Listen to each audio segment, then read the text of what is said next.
Welcome to Red Tech Channel, a new way to learn. तो आज हम 10 MCQ on nervous system के बारे में डिस्कस करेंगे। ये हमारा पार्ट 3 है। इससे पहले मैंने जो है 2 पार्ट डिस्कस किए हैं। Please watch that video also before watching this. The link is given in the description. So let's begin. Question number 21, which brain structure is responsible for relaying sensory information to the appropriate area of the cerebral cortex। तो कौन सा brain का जो area है, structure है, वह sensory information ले जाता है सेरेब्रल कॉर्टेक्स के कोई अप्रोप्रिएट एरिया पे, वो आपको बताना है।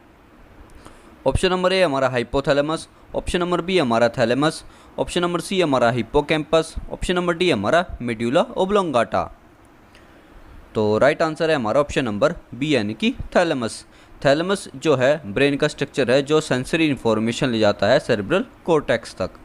Hair you can see in the diagram, ये हमारा जो है लिम्बिक सिस्टम का डायग्राम है जिसमें हमारे हाइपोथैलेमस, थैलेमस, एमिग्डाला और हिप्पोकैम्पस आता है। और थैलेमस आप देख सकते हैं ये सेंट्रल वाला रीजन है, इसमें रिले इन्फॉर्मेशन होती है। रिले स्टेशन कह सकते हैं। सेंसरी इन्फॉर्मेशन जो है वो है पहुंचाने में जो है कार्य करता है thalamus. Question number 22, which condition is characterized by excessive accumulation of cerebrospinal fluid within the ventricles of the brain. तो कौन सी कंडीशन में जो है CSF यानी कि सेरेब्रोस्पाइनल फ्लूइड जो है वो वेंट्रिकल्स में एक्सेसिव ज़्यादा मात्रा में हो जाता है, उस कंडीशन को क्या कहते हैं? ऑप्शन नंबर ए हमारा हाइड्रोसिफेलस, ऑप्शन नंबर बी हमारा मेनिंजाइटिस, ऑप्शन नंबर सी हमारा एंसेफेलाइटिस, या ऑप्शन नंबर डी हमारा ग्लायोब्लास्टोमा। तो जो एक्सेसिव जो CSF है वह फैल जाता है जिससे क्या है वेंट्रिकल्स डायलेटेड दिखते हैं।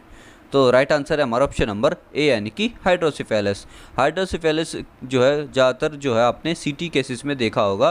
तो हेयर यू कैन सी जो वेंट्रिकुलोमगैली है यानी कि जो वेंट्रिकल्स हैं उनका स्वेल हो जाना, इन्फ्लेमेशन हो जाना। तो यहाँ पर जो है सेरेब्रोस्पाइनल जो फ्लूइड है वो एक्सेसिव मात्रा में हो गया है, इस वजह से जो है इस कंडीशन को हम हाइड्रोसिफेलस कहते हैं। तो आई होप आपको इस डायग्राम से समझ में आ गया होगा।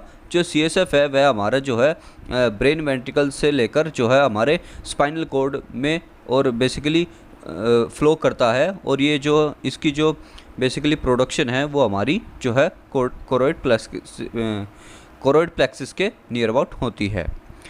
तो ब्रेन वेंट्रिकल्स में जो है एक्सेसिव सेरेब्रोस्पाइनल फ्लूइड हो जाना, CSF हो जाना, उस कंडीशन को कहते हैं हाइड्रोसिफेलस। इसमें बेसिकली इस केस में इंक्रीज इंट्राक्रेनियल प्रेशर यानी कि जो ब्रेन में जो प्रेशर है वह बढ़ जाता है, जो ब्रेन टिश्यू को जो है डैमेज भी कर सकता है। तो ये आपको ध्यान रखने की आवश्यकता है। वेरी कॉमन केसेस है, कई बार आते हैं CT हेड स्कैन के लिए, तो आप देख सकते हैं। Question number 23, what is the role of autonomic nervous system. तो ऑटोनोमिक नर्वस सिस्टम का क्या कार्य है वो आपको बताना है। ऑप्शन नंबर ए हमारा to control voluntary muscle movements, option number B हमारा to process sensory information, option number C हमारा to regulate involuntary function such as heart rate and digestion, option number D हमारा to transmit sensory and motor signal to and from the CNS। तो right answer है हमारा option number C यानी कि involuntary जो function है वह regulate करते हैं, जैसे कि हार्ट रेट और डाइजेशन। जो हमारे कंट्रोल से बाहर है उन फंक्शन को या उन फंक्शन को बेसिकली हमारे इनवॉलंटरी कहते हैं। और वॉलंटरी फंक्शन वह होते हैं जो हम खुद कर सकते हैं, जैसे कि हमारी जो स्केलेटल मसल्स है हम खुद मूवमेंट कर सकते हैं। तो ऑटोनोमिक नर्वस सिस्टम का आपको पता चल गया कि इनवॉलंटरी जो बॉडी फंक्शन है उनको कंट्रोल करने में सहायक होते हैं, जैसे कि ब्लड प्रेशर भी आता है, डाइजेशन है, रेस्पिरेटरी रेट है, ये सब है by innervating smooth muscle, cardiac muscle और glands. Question number 24, which brain region is primarily involve in speech production. तो ब्रेन का कौन सा रीजन जो है स्पीच प्रोडक्शन के लिए रिस्पॉन्सिबल होता है वो आपको बताना है। ऑप्शन नंबर ए हमारा Broca's area, option number B हमारा Wernicke's area, option number C हमारा occipital lobe, option number D हमारा पैराइटल लोब। तो राइट आंसर है हमारा ऑप्शन नंबर ए यानी कि ब्रोकास एरिया। तो ब्रोकास एरिया क्या है ये आप देख सकते हैं डायग्राम, इसमें आप देख सकते हैं लोकेशन ब्रोकास एरिया की, ये फ्रंटल रीजन पे होता है। उसके जस्ट नियर पीछे जो है मोटर कोर्टेक्स है, देन अनदर भी है। तो ये वेंट्रिकल जो नीचे गिवन है ये हमारा जो है वेरिकल्स एरिया होता है। तो ब्रोकास एरिया है, you can see in the diagram, ये फ्रंटल लोब में प्रेजेंट होता है जो स्पीच प्रोडक्शन और आर्टिकुलेशन के लिए जो है एसोसिएट होता है। जो डैमेज अगर ब्रोकास एरिया पे जो है डैमेज होता है तो ब्रोकाइज एपेसिस हो सकता है, यानी कि बोलने में तकलीफ़ हो सकती है, डिफ़िकल्टी इन स्पीकिंग हो सकती है। तो ये आपको ध्यान रखने की आवश्यकता है। Question number 25, which neurotransmitter is associated with the reward pathway and addiction. तो कौन सा न्यूरोट्रांसमीटर जो है रिवार्ड पाथवे यानी कि रिवार्ड पाथवे और एडिक्शन के लिए जो है एसोसिएट होते हैं वो आपको बताना है। ऑप्शन नंबर ए हमारा गाबा, ऑप्शन नंबर बी हमारा डोपामीन, ऑप्शन नंबर सी हमारा ग्लूटामेट, ऑप्शन नंबर डी हमारा नॉरफिनेरफिन बेसिकली। तो इसमें राइट आंसर है हमारा ऑप्शन नंबर बी यानी कि डोपामीन। डोपामीन हमारा जो है कहते हैं बेसिकली हैप्पी हार्मोन के तौर पे काम करता है। तो डोपामीन जो है ब्रेन रिवार्ड सिस्टम का काम करता है। अगर आप कोई भी कार्य करते हैं उसकी कंप्लीशन पे जो है आपको एक ऐसा फीलिंग आती है, जो उस केस में जो है डोपामीन रिलीज़ होता है, जो बेसिकली प्लेजरेबल स्टिमुलेशन जो है रिस्पॉन्स देता है। तो प्लेजर का बेसिकली मेन वो है डोपामीन। तो ये आपको समझ में आ गया होगा I hope these things. Question number 26, what is the primary function of ependymal cells in the central nervous system.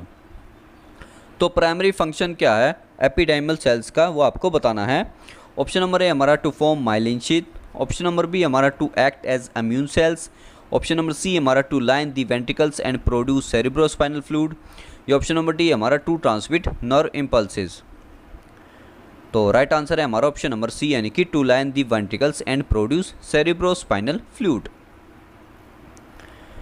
तो एपिडाइमल सेल्स जो है एक तरह के ग्लायल सेल्स होते हैं जो लाइन करते हैं वेंट्रिकल्स ऑफ द ब्रेन की और सेंट्रल कैनाल जो है स्पाइनल कॉर्ड में, जिसमें जो है हमारा CSF फ्लो करता है और बेसिकली प्रोडक्शन और सर्कुलेशन में जो है ये काफ़ी हेल्पफुल होते हैं, एसोसिएट होते हैं सेरिब्रोस्पाइनल फ्लूइड के। Question number 27, which of the following is a primary characteristic of Guillain-Barre syndrome. तो क्या कैरेक्टरिस्टिक है इस सिंड्रोम के वो आपको बताना है। ऑप्शन नंबर ए हमारा demyelination of central nervous system, option number B हमारा demyelination in the peripheral nervous system, option number C हमारा loss of dopaminergic neurons, या ऑप्शन नंबर डी हमारा एक्युमुलेशन ऑफ एमाइलॉइड प्लाक्स। तो right answer है हमारा option number B यानी कि demyelination in the peripheral nervous system. तो peripheral nervous system में अगर डीमाइलेशन होती है तो वह जो बेसिकली प्राइमरी कैरेक्टरिस्टिक है हमारा गुलियन-बैरन सिंड्रोम का। तो गुलियन-बैरन सिंड्रोम में बेसिकली आप देख सकते हैं जो जनरलाइज्ड वीकनेस है वह लिम्ब वीकनेस हो सकती है, डिफ़िकल्टी इन स्वेलोइंग हो सकती है, शॉर्टनेस ऑफ ब्रीथ है और बाकी बेसिकली फ्लैसिड पैरासाइट भी हो सकता है। तो वीकनेस और टिंगलिंग जो है इन दी एक्सट्रीमिटीज़ ये हमारे जो है काफ़ी मेन जो है सिम्टम्स होते हैं गुलियन-बैरन सिंड्रोम के। ये हमारा बेसिकली इम्यून सिस्टम से रिलेटेड होते हैं। Here you can see in the diagram जो हेल्दी नर्व्स हैं, नर्व फाइबर है बेसिकली ये हमारे हेल्दी नज़र आ रहे हैं, माइलिन शीथ भी हमारी प्रॉपर है। On the other and damaging जो माइलिन है और जो भी नर्व फाइबर है वह भी एक्सपोज्ड है। तो ये सब जो है इस सिंड्रोम में जो है दिखने को मिलते हैं हमें। तो आई होप इस डायग्राम्स की मदद से आपको समझ में आ गया होगा गुलियन-बैरन सिंड्रोम के बारे में। Question number 28, which part of the brain is most affected in the Huntington disease. तो हंटिंगटन डिजीज़ में ब्रेन का कौन सा हिस्सा जो है सबसे ज़्यादा प्रभावित होता है वो आपको बताना है। ऑप्शन नंबर ए हमारा एमेग्डला, ऑप्शन नंबर बी हमारा हिप्पोकैम्पस, ऑप्शन नंबर सी हमारा बेसल गैंग्लिया, या ऑप्शन नंबर डी हमारा सेरिबेलम। तो राइट आंसर है हमारा ऑप्शन नंबर सी यानी कि बेसल गैंग्लिया। अब बेसल गैंग्लिया आपको जो है लोकेशन के तौर पर अगर आप देखें तो सीटी इमेज में आपको ध्यान से पता चल जाएगा बेसल गैंग्लिया। हालांकि इसमें जो है हमें हंटिंगटन डिजीज़ के बारे में जानना है। तो एट्रोफी अगर बेसल गैंग्लिया में हो जाती है, एनलार्जमेंट हो जाता है फ्रंटल हॉर्न्स का और लेटरल वेंट्रिकल्स का, तो वह बेसिकली हंटिंगटन डिजीज़ में देखने को मिलता है। इससे बेसिकली न्यूरल डिसफंक्शन हो सकता है और डीजनरेटिव चेंजेस आ सकते हैं। तो बेसिकली बेसल गैंग्लिया में अगर एट्रोफी है तो वह जो है हंटिंगटन डिजीज़ कहलाती है। Question number 29, what is the effect of tetrodotoxin on nerve cell. तो क्या इफेक्ट है टेट्रोडोटॉक्सिन का नर्व सेल में, वो आपको बताना है। ऑप्शन नंबर ए हमारा it enhance neurotransmitter release. Option number B हमारा it block sodium channel preventing action potential propagation. Option number C हमारा it increase potential efflux. Option number D हमारा इट इनहिबिट्स एसाइटोकोलिन ब्रेकडाउन। तो right answer है हमारा option number B यानी कि it block sodium channel preventing action potential propagation. तो tetrodotoxin का basically हम देख सकते हैं लो मोलिकुलर वेट न्यूरोटॉक्सिन होता है जो वोल्टेज गेटेड सोडियम चैनल को बेसिकली ब्लॉक करता है, प्रिवेंट करता है generations and propagation of action को in the basically potential in the nerve cell, जो पैरालिसिस तक हो सकता है बेसिकली। तो प्रिवेंट करता है प्रोपगेशन ऑफ एक्शन पोटेंशियल को, ये सब बेसिकली टेट्राडोक्सिन का बेसिकली कार्य होता है, अफेक्ट होता है basically. Question number 30, which neurotransmitter is predominantly involve in the fight और फाइट रिस्पॉन्स। तो कौन सा न्यूरोट्रांसमीटर जो है फाइट टू फाइट रिस्पॉन्स के लिए जो है काम में आता है, इन्वॉल्व होता है, वो आपको बताना है। ऑप्शन नंबर ए हमारा डोपामिन। ऑप्शन नंबर बी हमारा सेरोटोनिन। ऑप्शन नंबर सी है हमारा नॉरफिनेफ्रिन या ऑप्शन नंबर डी है हमारा गाबा। तो राइट आंसर है हमारा ऑप्शन नंबर सी यानी कि नॉरफिनेफ्रिन बेसिकली हमारा जो है न्यूरोट्रांसमीटर है जो फाइट और फाइट रिस्पॉन्स के लिए सहायक होता है। तो न्यूरोफिनेफ्रिन जो है बेसिकली न्यूरोट्रांसमीटर है और हार्मोन है जो इन्वॉल्व होता है बॉडी में फाइट टू फाइट रिस्पॉन्स के लिए। ये एड्रीनल, मेडुला और सिंपैथेटिक नर्व के द्वारा रिलीज़ किया जाता है to increase heart rate, blood pressure और अलर्टनेस ड्यूरिंग स्ट्रेस। स्ट्रेस के दौरान बेसिकली ये नॉरफिनेफ्रिन रिलीज होता है, ये आपको जानने की आवश्यकता है। तो ये थे हमारे 10 MCQ। I hope you clear out all the points. So that's all for this video. Do subscribe if you like and thanks for watching. जय हिंद, जय भारत।